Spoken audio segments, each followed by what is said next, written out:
Mariana, quero saber de você agora sobre os desdobramentos dos processos que Donald Trump está enfrentando, porque eles podem estar em silêncio, se preparando para o debate, mas os processos continuam.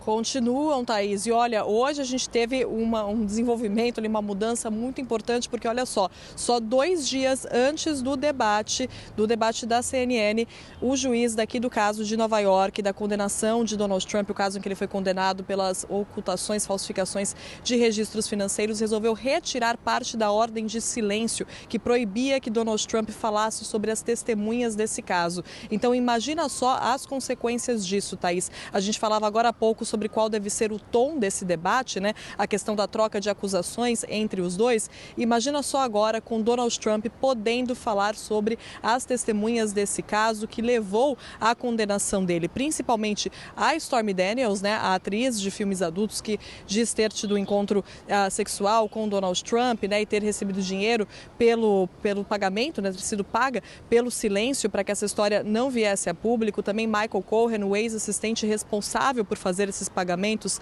Agora Donald Trump pode falar sobre essas figuras.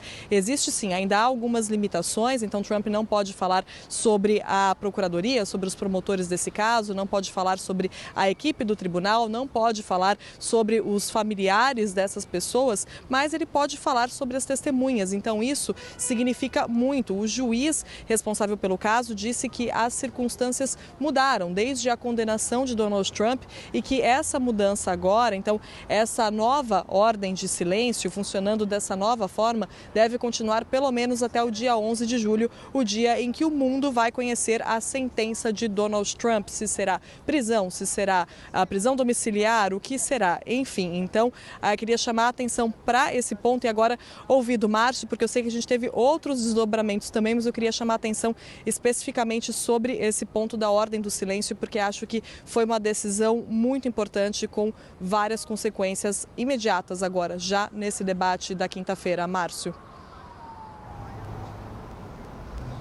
É isso. Vamos entender então exatamente o que determinou o juiz, porque durante esse julgamento sobre esse pagamento por baixo dos panos a essa atriz de filmes pornô que teve um caso com o ex-presidente Donald Trump, o juiz pediu que ele não falasse para não colocar, por exemplo, em risco a identidade e a vida dos jurados que participavam daquele processo. Vejam só a gravidade de manter um ex-presidente em silêncio para proteger a vida de terceiros que participavam daquele julgamento. Pois bem, essa determinação foi suspensa hoje. Vamos ver os detalhes na reportagem.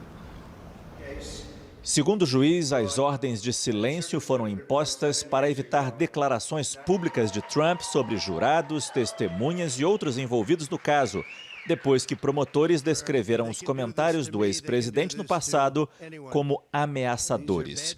Durante o julgamento em Nova York, Donald Trump violou a ordem de silêncio e foi multado em $10 mil.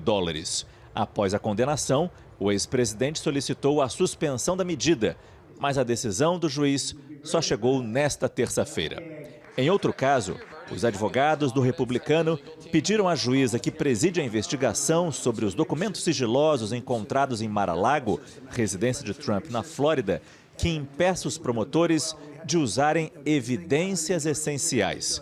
Na noite desta segunda, os promotores contestaram o pedido da defesa de Trump e incluíram imagens inéditas dos documentos apreendidos, juntamente com um arquivo de 30 páginas em que detalharam o processo de busca. Os promotores escrevem que Trump escolheu pessoalmente manter os documentos que continham alguns segredos bem guardados da nação numa caixa de papelão, além de uma coleção de outras lembranças de vários tamanhos e formas de sua presidência.